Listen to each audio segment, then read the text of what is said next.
నేను ఆ మాట మాట్లాడిన మరుక్షణమే యథాలాపంగా జరిగిన మాట పట్ల, దొర్లిన మాట పట్ల విచారం వ్యక్తం చేసిన అనే విషయాన్ని మహిళా కమిషన్ దృష్టికి తీసుకుని వచ్చినాను. వారు ఏదైతే మహిళా కమిషన్ పిలిపించిందో చట్టాన్ని గౌరవించే ఒక వ్యక్తిగా, మహిళల పట్ల గౌరవం ఉన్న వ్యక్తిగా నేను పొరపాటున ఒక మాట ఏదైతే దొరలానో ఆ విషయంలో ఎవరికి మనస్తాపం కలిగినా విచారం వ్యక్తం చేస్తున్నా అని చెప్పి కూడా మళ్ళీ ఒకసారి వారికి చెప్పడం జరిగింది. అయితే ఇక్కడ బాధాకరమైన విషయం ఏమంటే, చట్టాన్ని గౌరవించే వ్యక్తులుగా, వ్యవస్థల్ని గౌరవించే వ్యక్తులుగా, రాజ్యాంగబద్ధమైన సంస్థల్ని గౌరవించే వ్యక్తులుగా ఇక్కడికి వచ్చి మహిళా కమిషన్ ముందు హాజరు కావాలని మేమొస్తే ఈ సంఘటనని రాజకీయం చేయాలని చెప్పి మహిళా కాంగ్రెస్ కార్యకర్తలు కొంతమంది వారి అధ్యక్షురాల నేతృత్వంలో ఇక్కడికి వచ్చి మా నాయకురాళ్ల మీద దాడి చేసి పోలీసులను అడ్డం పెట్టుకొని ఇక్కడికి వచ్చిన మా మహిళా కార్పొరేటర్లను, మా గౌరవ ప్రజాప్రతినిధులను, అదేవిధంగా మా నాయకురాళ్ల మీద వారు చేసిన దాడి ఏదైతే ఉందో దీన్ని నేను తప్పకుండా, మీడియా అంతా కూడా దానికి సాక్ష్యం, ఇది తీవ్రంగా ఖండిస్తా ఉన్నాం. ఇది పద్ధతి కాదు. ఎందుకంటే మేము వచ్చింది ఒక సదుద్దేశంతో, రాజకీయాల్లో సంస్కారవంతంగా ఉండాలి, వ్యవస్థల్ని గౌరవించాలి, మహిళల్ని గౌరవించాలి, ఎవరమైనా ఒక పొరపాటు చేస్తే దాన్ని సరిదిద్దుకోవాలన్న ఉద్దేశంతో మేము వస్తే ఈ రకంగా వ్యవహరించడం అనేది మంచిది కాదు. ఒకటి.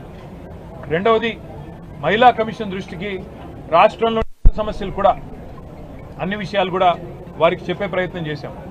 ఈ 8 నెలలుగా రాష్ట్రంలోని పరిస్థితులు ఇవన్నీ కూడా వివరంగా చెప్తే మీరు మరొక రూపంలో రండి, మరొకసారి టైం తీసుకొని రండి అని వారు అన్నారు.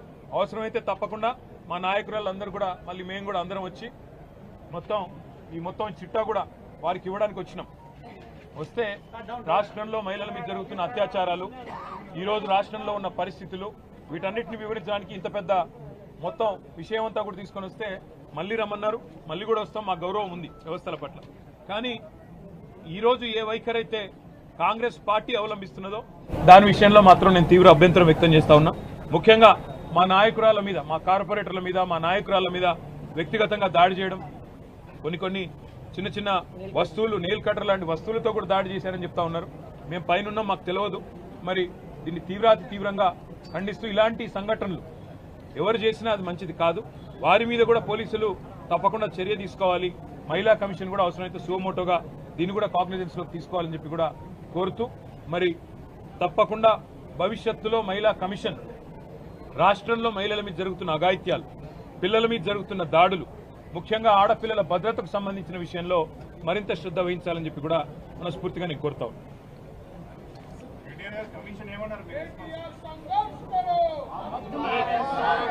అందరికీ నమస్కారం. ఈరోజు గౌరవ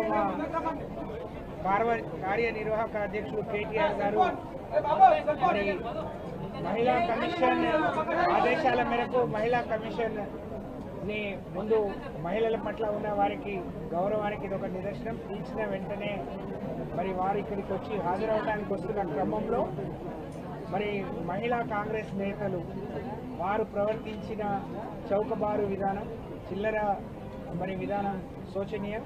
ఒకవైపు రాష్ట్ర వ్యాప్తంగా అనేక సంఘటనలు జరుగుతున్నా దేంట్లో కూడా స్పందించని మహిళా కమిషన్ ఈ విషయంలో స్పందించింది. చాలా సంతోషం. మహిళా మంత్రులు కూడా నోరు ఉబ్బిరి సంతోషం. కానీ వాళ్లే పిలిపించి వాళ్ళ ఆఫీసులో మహిళా కాంగ్రెస్ నాయకులను పిలిపించుకొని మరి అడ్డుకునే ప్రయత్నం చేయటం, మాతో కలిసి వచ్చిన మా నాయకుడు వస్తున్నాడు చూద్దామని వచ్చిన మహిళా నాయకురాల మీద దాడి చేయడం చాలా శోచనీయం. ఇది కాంగ్రెస్ పార్టీ సంస్కృతికి ఇది నిదర్శనం అని చెప్పి మేము తెలియజేస్తా ఉన్నాం.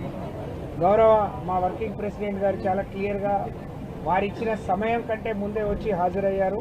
వారు అడిగిన అన్ని విషయాలకు సమాధానం చెప్పారు. దీనితో పాటు వారు ఒక బాధ్యత గల పార్టీకి వర్కింగ్ ప్రెసిడెంట్గా ఉన్నారు కాబట్టి రాష్ట్ర వ్యాప్తంగా 8 నెలలుగా జరుగుతున్న అనేక విషయాలను కూడా దృష్టికి తీసుకెళ్ళి వారిని పిలిపించినట్టే రాష్ట్ర వ్యాప్తంగా జరుగుతున్న విషయాలను కూడా మరి కమిషన్ దృష్టికి తీసుకొస్తే వాటిని అరికట్టే ఇంకా భవిష్యత్తులో ఇలాంటివి పునరావృతం కాకుండా, ఇలాంటివి తిరిగి జరగకుండా తీసుకోవాల్సిన చర్యల గురించి కూడా చెప్పారు. కాబట్టి ఇదంతా ప్రజలు గమనించాలని నేను విజ్ఞప్తి చేస్తా ఉన్నాను. ఈరోజు సమాధాన పట్ల కమిషన్ ఏమన్నది సంతృప్తి చెందిందా? ఇంకా ఏం చెప్పలేదు, భవిష్యత్తులో చెప్తారు. ప్రతిపక్షాల మీదే కాకుండా నెక్స్ట్ వేరే ఇష్యూస్ మీద కూడా సుమోటోగా తీసుకోవాలని కోరుతున్నారా మీరు? నేను వారికి చెప్పిందల్లా ఒకటే, రాష్ట్రంలో షాద్ నగర్లో ఒక దళిత మహిళ మీద అఘాయిత్యం జరిగింది, కొల్లాపూర్లో ఒక చెంచు మహిళ మీద అఘాయిత్యం జరిగింది, రాష్ట్రంలోని హాస్టళ్లలో చాలామంది వసతి గృహాల్లో పిల్లల పరిస్థితి బాగాలేదు. ఇవన్నీ చెప్తుంటే చైర్మన్ గారు ఏమన్నారంటే మళ్ళీ ఇంకో రూపంలో రండి, వస్తే నేను తప్పకుండా సమయం ఇస్తాను, ఆ రోజు మొత్తం చెప్పండి అన్నారు. భవిష్యత్తులో తప్పకుండా మా పార్టీ నుంచి బృందం వస్తుంది, మహిళా కమిషన్ కలుస్తాం, అవసరమైతే ఇవాళ ఉన్న ఇంకా చిల్డ్రన్కి సంబంధించిన సేఫ్టీ విషయం కానీ ఇతరత్రా కానీ ప్రభుత్వ దృష్టికి ప్రధాన ప్రతిపక్షంగా ఎప్పటికప్పుడు తీసుకొస్తాం. ఇవాళ జరిగిన విషయంలో కూడా నేను మళ్ళొకసారి విజ్ఞప్తి చేస్తా ఉన్నా, కొన్ని సంఘటనలు జరిగినప్పుడు హుందాతనం ఉండాలి, రాజకీయాల్లో సంస్కారం ఉండాలి. పొరపాటు జరిగితే పొరపాటు జరిగిందని చెప్పాలి, అంతేగాని ఈ రకంగా కావాలని వచ్చి మా నాయకుల మీద పడడం, దాడి చేయడం ఇది మాత్రం భావ్యం కాదు, మంచిది కాదనే విషయం. దీన్ని అందరం మాత్రం తీవ్రంగా ఖండిస్తాము.